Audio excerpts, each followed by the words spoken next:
छठी कक्षा की विज्ञान विषय की इस ऑनलाइन क्लास में आप सभी का स्वागत है। हम आज पढ़ेंगे अध्याय 5 पदार्थों का पृथक्करण। पदार्थ अलग अलग प्रकार के हो सकते हैं और कई बार आवश्यकता भी पड़ती है उन सब पदार्थों को अलग करने की, क्योंकि उनका मिश्रण कई बार इस प्रकार से होता है कि जिन चीज़ों की हमें ज़रूरत नहीं होती वो भी उसमें शामिल होती हैं। जैसे आप जब चाय पीते हैं तो चाय पीते वक्त आप चाय पीने से पहले चाय की पत्ती को चाय से अलग करते हैं एक छालनी की सहायता से। यहाँ पे आप देख सकते हैं चाय को कप में डाला जा रहा है और छालनी जो बीच में लगाई गई है उसकी सहायता से चाय से पत्तियों को अलग किया। इसके अलावा आपने देखा होगा कि जब दही से या दूध से मक्खन को अलग किया जाता है तो उसके लिए भी हम मधानी का उपयोग करते हैं और उसकी सहायता से दही से मक्खन को अलग करते हैं। उसके लिए हमें दही को मथना पड़ता है। अब आप याद कीजिए जब आपने पोहा या दलिया खाया होगा, नमकीन दलिए की हम बात कर रहे हैं, तो उस समय पे आपने उस दलिए में से या पोहे में से मिर्चों को अलग किया होगा। तो जब भी अलग शब्द का इस्तेमाल होता है तो इसका मतलब यही है कि हम चीज़ों को, कुछ वस्तुओं को कुछ अन्य वस्तुओं से अलग कर रहे हैं। यहाँ पे हम यही देखेंगे कि पदार्थों को अलग कैसे किया जाता है। आइए उसको समझने से पहले एक बार हम इस सारणी के ऊपर नज़र डालते हैं। यहाँ पे एक सारणी दी गई है जिसमें पृथक्करण के अलग अलग प्रक्रम दिए गए हैं। उसके बाद जो दूसरा कॉलम है यहाँ पे, इस कॉलम के अंदर उद्देश्य दिए गए हैं जिस उद्देश्य के लिए हम पृथक्करण करते हैं। और तीसरा यहाँ पे पृथक्कृत अवयवों, यानी कि जब हमने उनको अलग अलग कर दिया तो उसके बाद जो अवयव हमें प्राप्त हुए उन अवयवों का हम क्या करते हैं, इस बारे में तीसरे कॉलम में भरना है। अब यहाँ पे जो सारणी आपको दिखाई दे रही है इसमें जो लिखा हुआ है वो पूर्णतया से अव्यवस्थित है। आपको इसको व्यवस्थित करना है। तो हम व्यवस्थित करने का प्रयास करते हैं। देखिए, जो सबसे पहला ऑप्शन यहाँ पे हमें मिलता है वो है चावलों से पत्थरों को पृथक करना। यानी कि चावल से या किसी अनाज से हम पत्थर निकालते हैं तो उसका फिर किस उद्देश्य के लिए निकालते हैं, क्यों निकालते हैं। तो पहला उद्देश्य है दो भिन्न परंतु उपयोगी पदार्थों को पृथक करना, अनुपयोगी अवयवों को दूर करना, हानिकारक अवयवों अथवा अशुद्धियों को दूर करना। यहाँ पे हम पत्थरों को चावलों से अलग कर रहे हैं क्योंकि पत्थर चावल के अंदर अनुपयोगी चीज है। तो इस वजह से इसके साथ जो सही मिलान होना है वो ये होगा। यानी कि हम चावलों से पत्थरों को अलग करते हैं, पृथक करते हैं, क्योंकि पत्थर हमारे लिए अनुपयोगी है। पत्थरों का हम खाने के लिए उपयोग नहीं कर सकते, तो इस वजह से यहाँ पे इस मिश्रण के अंदर वो अनुपयोगी हैं। अब जब हमने उनको अलग कर दिया तो फिर अब उसका करेंगे क्या, वो तीसरे कॉलम में यहाँ पे लिखा गया है। तो पहला ऑप्शन यहाँ पे है, हम ठोस अवयवों को फेंक देते हैं, हम अशुद्धियों को फेंक देते हैं, हम दोनों अवयवों का उपयोग करते हैं। तो देखिए यहाँ पे जो अवयव हैं, अशुद्धियां हैं, जितनी भी अशुद्धि इसके अंदर थी, क्योंकि हमने पत्थर को अशुद्धि माना है तो हम क्या करेंगे, अशुद्धियों को फेंक देते हैं। तो इसके बाद इसके लिए सही ऑप्शन होगा, हम अशुद्धियों को फेंक देंगे। अब यहां से हमने उन चीजों को अलग अलग करके समझने का प्रयास किया, परंतु जब हम पदार्थों का पृथक्करण करते हैं तो पदार्थ हमें पता है तीन प्रकार के होते हैं। ठोस हो सकते हैं, द्रव हो सकते हैं या गैस हो सकते हैं। अब मिश्रण की बात करें तो मिश्रण में भी कोई दो अलग अलग प्रकार के पदार्थ मिले हुए हो सकते हैं। जैसे ठोस में ठोस मिश्रित हो सकते हैं, द्रव में ठोस हो सकते हैं। तो इस तरह से कुछ भी अलग पदार्थ हो सकते हैं। अभी जो हमने उदाहरण लिया चावल में पत्थर का, वो दोनों ही ठोस थे, परंतु अलग अलग का भी तो उदाहरण हो सकता है।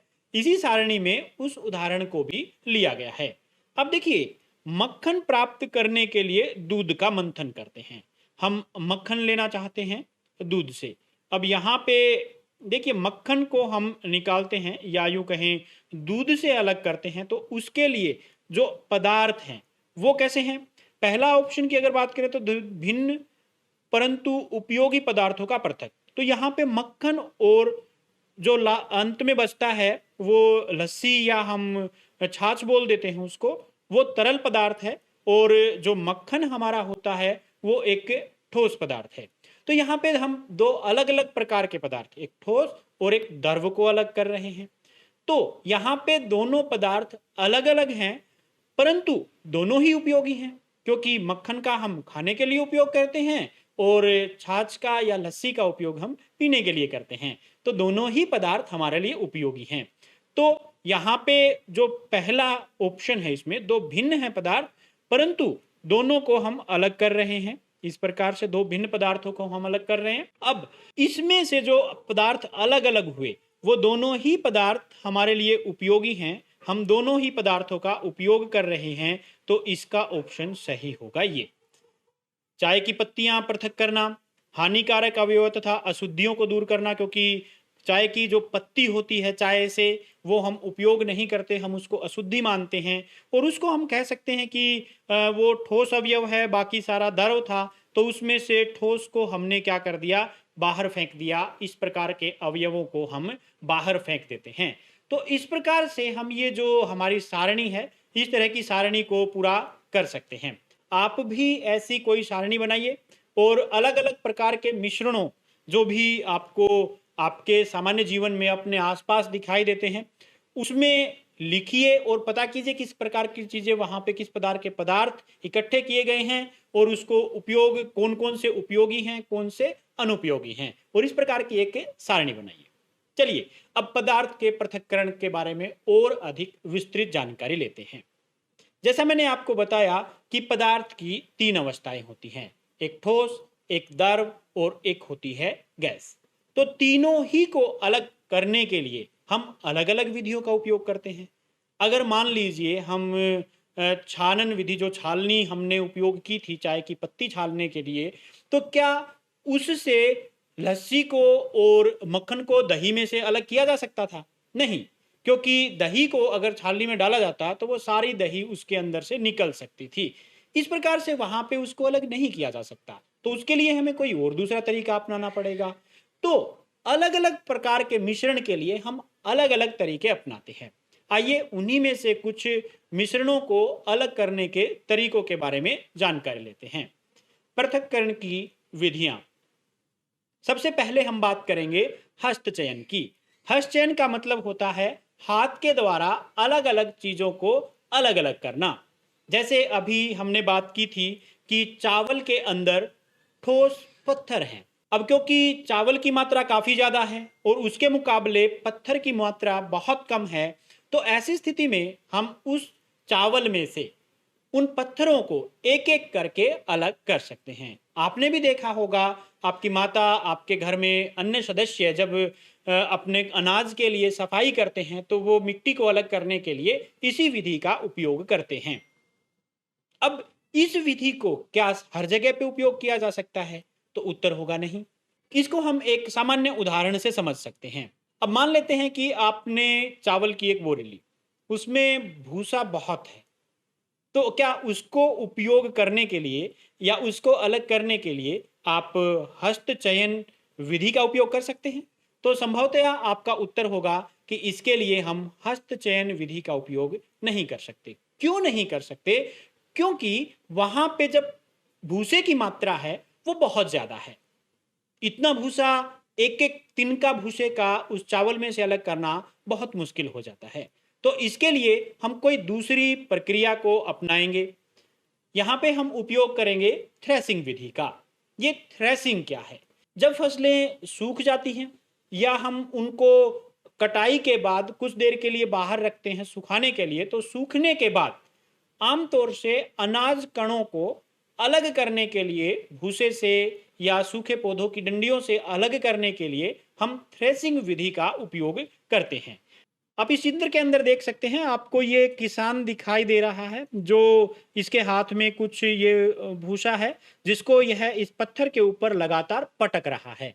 इस पत्थर के ऊपर पटकने के कारण इस भूसे से चावल के दाने अलग हो जाते हैं, धान अलग हो जाते हैं। इस प्रकार से किसी भी सूखे डंडियों से, पौधों से बीजों को या अनाज को अलग करना थ्रेसिंग कहलाता है। तो यहाँ पे थ्रेसिंग एक अन्य विधि है मिश्रण को अलग करने की। इसके अलावा आजकल यह काम मशीनों के द्वारा भी होता है, जिसमें हम बड़ी बड़ी मशीनें जिसको थ्रेसर कहते हैं उसकी सहायता से हम अनाज निकालते हैं। तो उस प्रक्रिया से भी ये किया जा सकता है।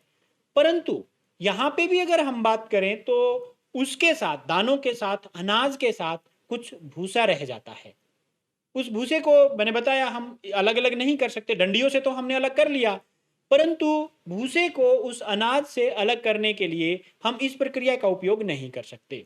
तो हमें कोई और प्रक्रिया इसके लिए सोचनी होगी। तो उसके लिए हम एक अलग प्रक्रिया अपनाते हैं जिसको निष्पावन कहते हैं। निष्पावन में हम अनाज को हवा में, जब हवा चल रही होती है तो उसमें उड़ाते हैं। यहाँ पे ये औरत अपने हाथ में जो थ्रेसिंग विधि से अलग किया गया अनाज था, उसके साथ कुछ भूसा भी था, उसको हाथ में लिए हुए एक यहाँ पे इकट्ठा किए हुए है, जिसको हम सूप कहते हैं। अब यह सूप को नीचे डाल रही है और हवा इस दिशा के अंदर चल रही है। आप देख सकते हैं इस दिशा में हवा बह रही है। तो होगा क्या, क्योंकि जो अनाज के दाने हैं, जो अनाज है वो भारी है और भूसा हल्का है, तो भारी चीजें लगातार नीचे की तरफ गिरेंगी और जो हल्की चीजें होंगी वो हवा में, हवा के प्रभाव के कारण दूर उड़ जाएंगी। तो इस प्रकार से हम देख सकते हैं यहाँ पे नीचे हमारे पास ये सारा अनाज इकट्ठा हो जाता है और भूसा उड़ के दूर तक इकट्ठा हो जाता है।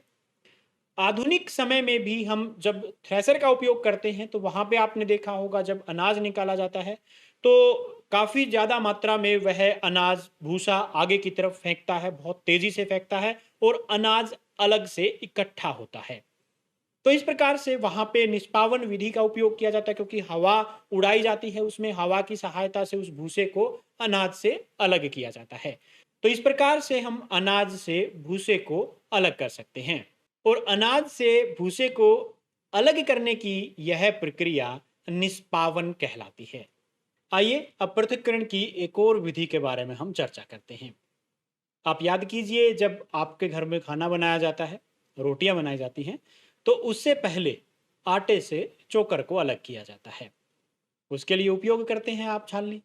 और छालनी क्या करती है, जो छोटे कण हैं, आटे के जो कण हैं, उनको अलग कर देती है चोकर से। आटा सामान्यतया नीचे आ जाता है और चोकर है वो ऊपर छलनी के अंदर रह जाता है। क्यों?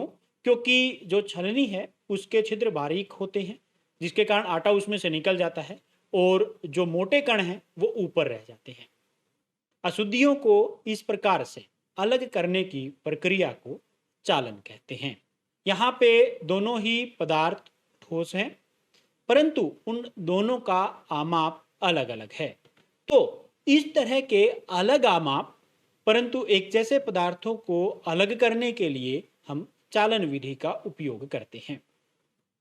कई बार रेत के छोटे कण, छोटे पत्थर या भूसे के छोटे छोटे तिनकों को अनाज से अलग करने के लिए भी इस प्रकार की प्रक्रिया का उपयोग किया जाता है।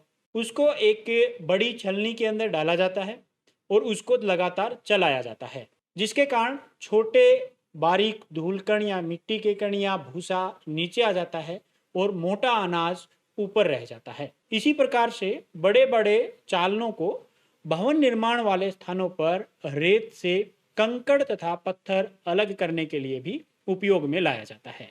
आप इस चित्र में भी देख सकते हैं, यहाँ पे एक मजदूर भवन निर्माण में उपयोग होने वाली सामग्री में कंकड़ या पत्थरों को रेत से अलग कर रहा है। तो इस प्रकार की विधि का, यानी कि चालन विधि का उपयोग हम उन पदार्थों के लिए कर सकते हैं जिसका आमाप अलग अलग होता है। कई बार कई मिश्रण इतने जटिल हो सकते हैं कि जो भी तरीके अभी तक यहाँ पे हमने समझे वो उपयुक्त नहीं हैं उस प्रकार के मिश्रणों को अलग करने के लिए। उदाहरण के लिए हम मान सकते हैं कि अनाज के दानों के ऊपर कुछ मिट्टी के कण लगे हुए हैं, अर्थात धूल इनके ऊपर चिपकी हुई है। उसको इन प्रक्रियाओं द्वारा, जो भी अभी तक हमने बात की, अलग नहीं किया जा सकता। उसके लिए हमें कुछ अलग प्रक्रियाएं अपनानी पड़ेगी। वो प्रक्रिया कौन कौन सी हैं, आइए अब उनकी बात करते हैं। ये हैं अवसादन, निस्तारण तथा निस्यंदन। सबसे पहले बात करते हैं अवसादन की। यहाँ पे आप देख सकते हैं एक गिलास के अंदर, जिसमें पहले से जल भरा हुआ था, उसमें उस अनाज के दाने डाल दिए जाते हैं, या दाल या चावल कुछ भी हो सकता है, जिसके ऊपर धूल या मिट्टी चिपकी हुई है, या उसमें कुछ हल्का सा भूसा भी हो सकता है। वो इस गिलास के अंदर डाल दिया जाता है। तो आप देख सकते हैं यहाँ पे गिलास के अंदर नीचे की तरफ, यहाँ पे ये हिस्सा जो है, इसके अंदर भारी कण नीचे जम जाते हैं, क्योंकि जो भारी कण होंगे वो नीचे आएंगे और हल्की चीजें ऊपर जाती हैं। तो भारी कण नीचे तली में बैठ जाते हैं, और इस प्रक्रम को, यानी कि मिश्रण में जल मिलाने पर भारी अवयवों के नीचे तली में बैठ जाने के प्रक्रम को हम अवसादन कहते हैं। तो यह अवसादन है। अब यहाँ पे क्या हुआ, जो धूल कण, भूसा या हल्की चीजें हैं, वो गिलास के ऊपरी हिस्से में एकत्र हो जाती हैं। अब इनको हम क्या करते हैं, जो ऊपर वाला हिस्सा है, इसको मिट्टी सहित उड़ेल देते हैं, और इस प्रकार से अवसादित मिश्रण को बिना हिलाए मिट्टी सहित उड़ेलने की प्रक्रिया को निस्तारण कहते हैं। मैं एक बार फिर से दोहरा रहा हूं, अवसादित मिश्रण को बिना हिलाए जल को मिट्टी सहित उड़ेलने की प्रक्रिया को निस्तारण कहते हैं। और इस प्रकार से जो नीचे बचेगा वह अनाज होगा, और इस प्रकार से अशुद्धियां उस अनाज से अलग हो चुकी होंगी।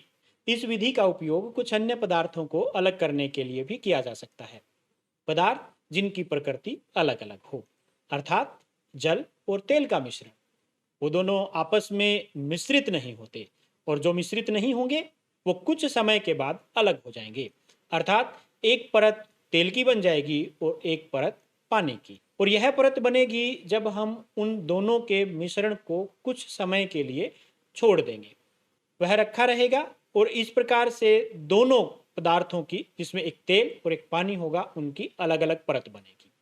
अब निस्तारण विधि से उनको अलग किया जा सकता है। मिश्रणों को अलग करने के लिए हमने अनेकों विधियों का उपयोग किया। आइए चाय के बारे में एक बार फिर से चर्चा करते हैं। चाय की पत्तियों को आप चाय से अलग करने के लिए चालन विधि का उपयोग करते हैं। वहाँ पे हमने सीखा था कि एक छलनी की सहायता से हम चाय से चाय की पत्तियों को अलग कर सकते हैं। क्या निस्तारण विधि इसके लिए उपयुक्त है? यदि हम कुछ समय के लिए चाय को चाय की पत्तियों के साथ ही, चाय पत्ती के साथ ही बनने के बाद छोड़ देते हैं, तो आप देखते हैं कि कुछ चाय की पत्ती नीचे जम जाती है, परंतु सारी नहीं। अलग करने के लिए हम एक और तरीका अपना सकते हैं, जिसमें चीजें कुछ तो अलग हो गई हैं परंतु सारी नहीं, और यह प्रक्रिया है निस्यंदन, अर्थात फिल्टर करना। आप यहाँ पे एक चित्र देख सकते हैं। यहाँ पे एक फिल्टर पेपर की सहायता से कीप बनाई जा रही है, और इस कीप के अंदर जब हम चाय डालेंगे, यहाँ पे कोई भी जो दूसरा तरल पदार्थ है वह ठोस पदार्थ से अलग हो जाएगा। जब आप इस तरह से फिल्टर पेपर की सहायता से बनाएंगे तो जो ठोस वस्तुएं हैं वो इस कीप के अंदर रह जाएंगी, और जो तरल पदार्थ है वो इससे बाहर आएगा। यह प्रक्रिया कहलाती है निस्यंदन। आइए अब इन विधियों का उपयोग करते हुए एक छोटा सा क्रियाकलाप करते हैं, जिसकी सहायता से हम जो खराब पानी है, गंदला पानी है, गंदा पानी है, उसको साफ करने का प्रयास करेंगे। तो आप एक गिलास में या एक बीकर में इस तरह का पानी ले सकते हैं जिसमें काफ़ी सारी गंदगी हो। आप उसको कुछ समय के लिए छोड़ दें, तो वहाँ पे क्या होगा, जो खराब चीज़ें हैं, कुछ हल्की हो सकती है, कुछ भारी हो सकती हैं, भारी नीचे बैठ जाएंगी या हल्की चीज़ें ऊपर आ जाएंगी। फिर आप उसको निष्पावन विधि की सहायता से ऊपर जो गंदगी है उसको हटा सकते हैं, फिर उसको कुछ समय के लिए रख दें। अब वहाँ पे जो बीच का हिस्सा था जिसमें साफ पानी था, उसको आप किसी अन्य गिलास में डाल सकते हैं। इस प्रकार से आपके जो मिट्टी थी या गंदगी थी वो उसी गिलास के अंदर रह जाएगी, और इस प्रकार से दूसरे गिलास में आपके पास पहले के मुकाबले ज़्यादा स्वच्छ जल होगा। अब इसको और ज़्यादा साफ करने के लिए आप फ़िल्टर विधि का उपयोग कर सकते हैं। आप उसी प्रकार से एक कीप बनाएँ और उस कीप को यहाँ पे फ़िल्टर पेपर को रखें और उसके अंदर पानी को उड़ेल दें। यहाँ पे जब पानी इसके अंदर डाला जाएगा, तो ये जो जो भी गंदगी है या छोटे कण हैं, वो इस फ़िल्टर पेपर की सहायता से अलग हो जाएँगे और जो नीचे बीकर होगा, इसके अंदर हमें स्वच्छ जल मिल जाएगा। परंतु क्या यह जल पीने योग्य हो सकता है?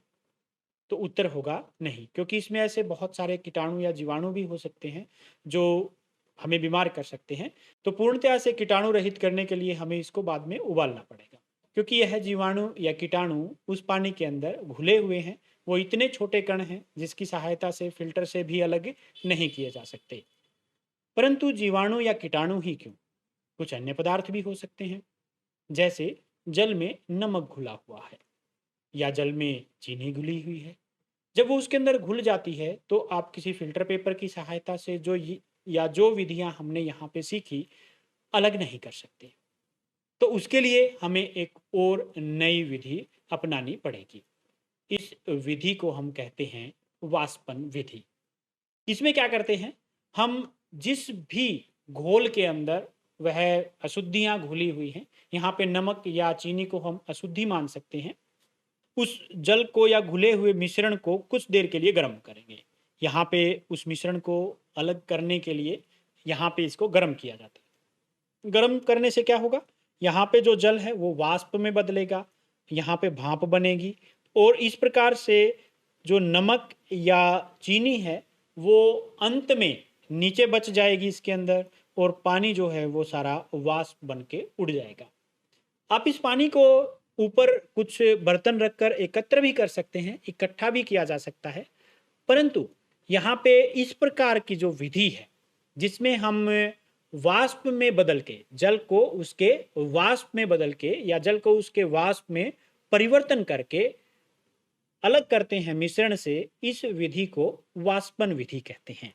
मैं एक बार फिर से दोहरा रहा हूँ, जल को उसके वाष्प में परिवर्तन करने की प्रक्रिया को वाष्पन कहते हैं, यानी कि पानी को या जल को भाप में बदल देना। अब आप सोच सकते हैं कि समुद्र से पानी कैसे आता होगा, क्योंकि हम बारिश के लिए सामान्यतया मानते हैं कि जो पानी आता है वो समुद्र से आता है। तो वह सूर्य के प्रकाश के कारण या सूर्य से मिल रही गर्मी के कारण गर्म होता है, वाष्पीकृत होता है, वाष्प में बदलता है, भाप में बदलता है और इस प्रकार से वो भाप इकट्ठा होकर बाद में जल का निर्माण करती है। तो समुद्र से जल बाहर आने की प्रक्रिया भी वाष्पन के कारण ही होती है। और हमें पता है जो समुद्री जल है वह नमकीन होता है, उसमें बहुत सारा नमक मिला हुआ होता है और उस नमक को हम भोजन के लिए उपयोग करते हैं। तो उस जल से, यानी कि समुद्र के जल से नमक को अलग करने के लिए भी इसी वाष्पन विधि का उपयोग किया जाता है। यहाँ पे आप इस चित्र के अंदर देख सकते हैं, समुद्र का जल है वो इस प्रकार से बनाए हुए हिस्सों में डाला जाता है। इस प्रकार से आप देख सकते हैं इन गड्ढों में या इस तरह के जो बनाए जाते हैं बड़े बड़े भाग, उनके अंदर जल को डाला जाता है और उसको वाष्पीकृत होने के लिए छोड़ दिया जाता है। कुछ समय बाद यह गड्ढे या जल इसके अंदर जो होता है वह गर्म होके वाष्प में परिवर्तित होता है और वाष्प में परिवर्तित होने के बाद वह सारा जल उड़ जाता है और नीचे हमें ठोस नमक प्राप्त होता है। तो समुद्र जल से नमक प्राप्त करने की यह विधि वाष्पन विधि है। पृथक्करण की इन विधियों का उपयोग हम पदार्थों को अलग करने के लिए कर सकते हैं। अब कई बार कई मिश्रण ऐसे होते हैं कि जिनको अकेली विधि की सहायता से अलग नहीं किया जा सकता। आइए इसको एक क्रियाकलाप द्वारा समझते हैं।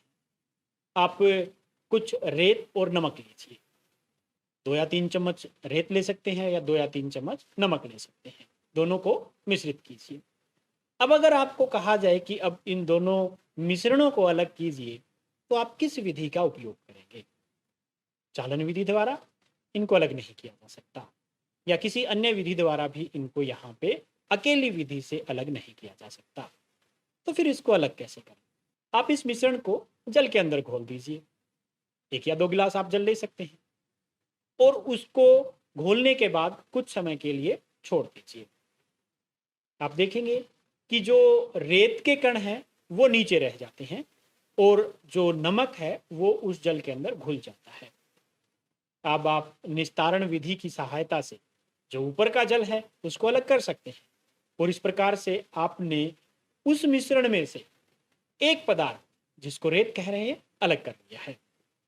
अब दूसरा जो मिश्रण है उसके अंदर जल और नमक घुले हुए हैं, वह नमक अब भी जल के साथ है। अब उस जल से नमक को अलग करने के लिए आप किस विधि का उपयोग करेंगे? संभवतया आपको याद आ गया होगा कि आप वाष्पन विधि का उसके लिए उपयोग करेंगे। अब आप उसको गर्म कर लीजिए किसी बर्तन के अंदर, तो वहां पे जो जल है वह गर्म होके वाष्प में बदल जाएगा और वहां पे इस प्रकार अंत में नमक नीचे रह जाएगा। तो अब हमारे पास अंत में दोनों पदार्थ अलग अलग हैं, नमक भी और रेत भी। तो यहाँ पे हमने देखा कि पदार्थों को अलग अलग करने के लिए जरूरी नहीं है कि सिर्फ एक ही विधि काफी है। हम अलग अलग विधियों का या कई सारी विधियों का एक साथ उपयोग कर सकते हैं और पदार्थों को शुद्ध कर सकते हैं। अब आप इसी पृथक्करण की प्रक्रिया में जिसमें हम रेत और नमक को अलग कर रहे थे, आप चाहते हैं कि आपके पास स्वच्छ जल भी आए, तो आप सामान्य सी प्रक्रिया अपना सकते हैं। आप इस प्रकार से जो अंत में आपके पास नमक और जल का घोल बचा था उसको आप एक इस प्रकार की केतली के अंदर कर रख सकते हैं गर्म करने के लिए। अब जब आप गर्म करें तो यहाँ पे आप देख सकते हैं, यहाँ पे एक प्लेट ली गई है धातु की जिसके ऊपर बर्फ के टुकड़े डाले गए हैं। बर्फ के टुकड़े इसलिए डाले गए क्योंकि जो भी भाप इससे आएगी टकराएगी वो उसके बाद यहाँ पे इनको ठंडा कर देगी और इस प्रकार से ठंडा होने की जो प्रक्रिया है, वाष्पों का जो ठंडा होने की प्रक्रिया होती है उसको हम कहते हैं संघनन। ये ध्यान रखिए, इसको कहा जाता है संघनन। तो इस प्रकार से यहाँ पे जो वाष्प है वो संघनित होकर जल में बदल जाती है। इस प्रकार से जो संघनित वाष्प थी जो अब जल में बदल चुकी है उसको हम एक बीकर के अंदर एकत्र कर सकते हैं। तो इस प्रकार से हमारे पास फिर से वही तीनों चीजें जिसमें जल है, जिसमें नमक था और रेत के कण थे, अपने मूल रूप में या शुद्ध रूप में हमें वापस मिल जाती हैं। अभी जब हम रेत और नमक का मिश्रण तैयार कर रहे थे तो उस दौरान मैंने आपको कहा कि आप 2 या 3 चम्मच नमक की लीजिए। क्या उससे ज्यादा नमक भी ले सकते हैं या मैंने आपको निश्चित मात्रा ही क्यों कही? क्या कोई भी मात्रा नमक की या अन्य पदार्थ की जल में घोली जा सकती है? आइए अब यह पता करने का प्रयास करते हैं कि किसी भी पदार्थ की कितनी मात्रा जल में घोली जा सकती है। क्या जल किसी भी पदार्थ को कितनी भी मात्रा में अपने अंदर घोल सकता है? तो उसके लिए एक आप छोटा सा क्रियाकलाप कर सकते हैं। आप एक पानी का ग्लास ले सकते हैं और उसके अंदर एक एक करके चम्मच नमक की, चीनी की या किसी भी प्रकार के पदार्थ की, हम यहाँ पे नमक ले रहे हैं, नमक की इस जल के अंदर घोलते हैं। आप 1 चम्मच भरिए और उसको इस गिलास के अंदर डाल दीजिए और घोल दीजिए। अब इसी प्रकार से फिर दूसरी चम्मच लीजिए, लगातार आप इस तरह से चम्मच इसके अंदर डालते रहिए और घोलते रहिए। अब आप देखेंगे कि लगातार इस प्रकार से नमक मिलाते रहने के बाद कुछ समय के बाद इसमें और अधिक नमक नहीं घुल सकता। अब नमक और जल का यह मिश्रण, ध्यान रखिए, नमक और जल का यह मिश्रण विलयन कहलाता है। ये आपने अध्याय 4 में भी पढ़ा है इसके बारे में। और यहाँ पे जब इसके अंदर और मात्रा, इस विलयन में और अधिक मात्रा नहीं घुल सकती हो तो इस प्रकार का विलयन संतृप्त विलयन होता है, यानी कि जिसमें और अधिक मात्रा किसी दूसरे पदार्थ की ना घोली जा सके। इस प्रकार के मिश्रण को या इस प्रकार के विलयन को संतृप्त विलयन कहते हैं। इसका मतलब यह हुआ कि किसी भी पदार्थ की सिर्फ एक निश्चित मात्रा ही हम उसके अंदर घोल सकते हैं। अब यहाँ पे जब नमक इसके अंदर घुलना बंद हो जाए अर्थात विलयन संतृप्त हो जाए तो इसको थोड़ा सा गर्म कीजिए और इसमें फिर से नमक घोलने का प्रयास कीजिए। आप क्या देखते हैं कि इसमें कुछ नमक और घोला जा सकता है। यह विलयन फिर से जब तक संतृप्त नहीं हो जाता तब तक इसमें नमक घोलते रहिए। तो यहाँ पे एक बात तो हमें पता चली कि गर्म करने पर हम उसके अंदर और अधिक नमक या दूसरा पदार्थ घोल सकते हैं। अब इस विलयन को ठंडा होने दीजिए और देखिए कि ठंडा होने पर क्या नमक पुनः तली में बैठ जाता है। इस सवाल का जवाब आप स्वयं करके देखिए और अपनी नोटबुक में नोट कीजिए। और यही प्रक्रिया आप अन्य पदार्थों के साथ भी अपना सकते हैं और एक सारणी बना सकते हैं। उस सारणी में आप लिखिए कि आप कौन सा पदार्थ उपयोग कर रहे हैं, जैसे नमक, और उस नमक के अंदर कितने चम्मच आप घोल सकते हैं ठंडे पानी में। और यहाँ पे एक और कॉलम आप बना सकते हैं कि गर्म करने पर आप उसके अंदर कितना पदार्थ और घोल सकते हैं गर्म करने पर। तो क्या उसके बाद चम्मच कितनी घोली, ये तीसरा कॉलम और आप यहाँ पे बनाए और इस प्रकार से एक सारणी का बनाने का प्रयास कीजिए और अलग अलग प्रकार के पदार्थ इसमें घोलने का प्रयास कीजिए। आप नमक ले सकते हैं, चीनी ले सकते हैं, कोई और अन्य पदार्थ भी आप इसके अंदर घोल के देख सकते हैं। तो इस प्रकार से हम अलग अलग प्रकार के संतृप्त विलयन तैयार कर सकते हैं। तो यहाँ पे हमने सीखा कि हम किस प्रकार से पदार्थों को अलग कर सकते हैं अनेकों विधियों के द्वारा, और कैसे हम पदार्थों के संतृप्त विलयन को तैयार कर सकते हैं। अब बारी है कुछ अभ्यास की। तो इस अध्याय से संबंधित कुछ प्रश्न आप हल करने का प्रयास कीजिए। यहाँ पे कुछ प्रश्न लिखे गए हैं, इनके उत्तर आप अपनी नोटबुक के अंदर नोट करें और जो सारणियाँ आपको इस वीडियो के अंदर बीच बीच में दिखाई गई हैं उनको आप अपनी नोटबुक में लिखने का प्रयास कीजिए। और ऐसे ही उदाहरण यदि आपको मिलते हैं इनके अलावा भी, वो भी अपनी नोटबुक में जरूर लिखिए। तो आज के लिए इतना ही। धन्यवाद।